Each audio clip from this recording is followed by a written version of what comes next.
The Oklahoma Legislature starts their regular session today, and it is a sprint. The session typically only lasts until May, when they adjourn for the year. Scott Mitchell is a political analyst here at Griffin Media and hosts Hot Seat and Your Vote Counts every Saturday and Sunday morning, respectively, here on Channel 6. Good morning, Scott.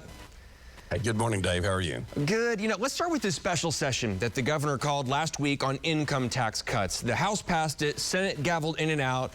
Governor still wants it to happen. Is this special session still going on during the regular session? It is. And the same thing happened in the special session before that, and the special session before that, and the special session before. This is all about getting an agreement on what the tax cuts look like. And there's not one, and there's not going to be one for a couple of weeks. So the governor has been relentless when it comes to the desire for a tax cut. Do you see one happening? As you mentioned, maybe not in the next couple of weeks, one of an income tax, a grocery tax. What do you see happening in terms of tax cuts? All right. So our economy right now still has the implications of all that COVID money that came into the state. That's been something that's fueling the state. Income tax is something that the Senate disagrees on, an income tax cut. That's $300 million a year that they would wipe out of there. Also, I think the only agreement I can see on the horizon is cutting the state's portion of the grocery tax. That seems to be the one thing where there might be some agreement. But meanwhile, the Senate is ruling on this. If you can't get anything through without the Senate signing on to it, and the Senate is being very fiscally conservative about this, Dave. I wanted to ask about a leadership change because you had mentioned this is a big year political movement. Before we get to sports betting, I want to ask that in just a second. Political movement leadership changes. Tell me about that coming this year. So to give you an example, for the last 6 years with this governor, when he's been in a room with leadership, with Speaker McCall or Pro Tem Treat, he's really the junior member in terms of years served. Speaker McCall and Pro Tem Treat have been there for the longest time, and they're about to leave. Their time is up. So the House is going to make changes there, and the Senate is having an election very soon. That's a deeply divided election over there, from traditionally the Reagan Republicans to now the kind of MAGA-centric group. It's kind of bitter. It's really kind of bitter on the backside of this. So that will have a big decision on how we go forward in the next couple of years with this governor.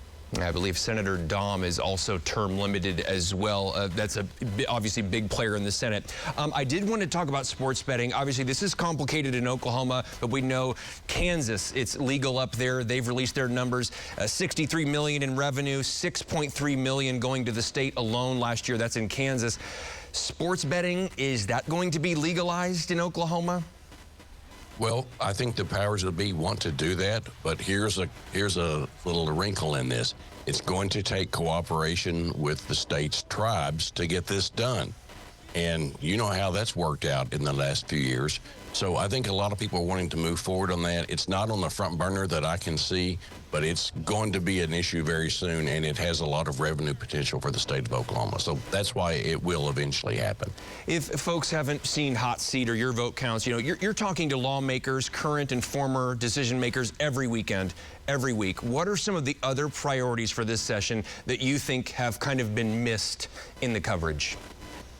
Well, I think there's going to be a lot of coverage in workforce development. And you'd mentioned the other day or just a few minutes ago, that I had Chad Warmington from the state chamber. They're not talking about tax cuts. What the chamber's talking about, and that's our state's businesses, they're talking about workforce development. We've seen some key losses. We've competed as a state for some big businesses, and we haven't got it done. While we have a lot of workforce available, it's the skills gap. We're really in the bottom half in skills. And so businesses and education leaders uniting together to say, we've got to reevaluate what kind of product we're producing in as far as getting workforce in the state. And childcare is maybe number one on that agenda. The feds tried to do something about that 3 years ago. They failed. If you don't have childcare, you can't get back into the marketplace. Those are big, big issues, Dave. Right, and child care directly related, as you mentioned with Chad this past Saturday, child care directly related to the workforce and the growth of the workforce, right? Yes, that's exactly. If you can't work, if you don't have somebody to take care of your kids, that's something that you very rarely hear talked about. And but it's something that has to be addressed in Oklahoma. Very astute point. Well, you can watch Scott Mitchell and a panel of experts on Saturday mornings on the hot seat, on Sunday mornings for Your Vote Counts right here on Channel 6. Scott, thank you so much for your time. Have a good one. Thank you, Dave.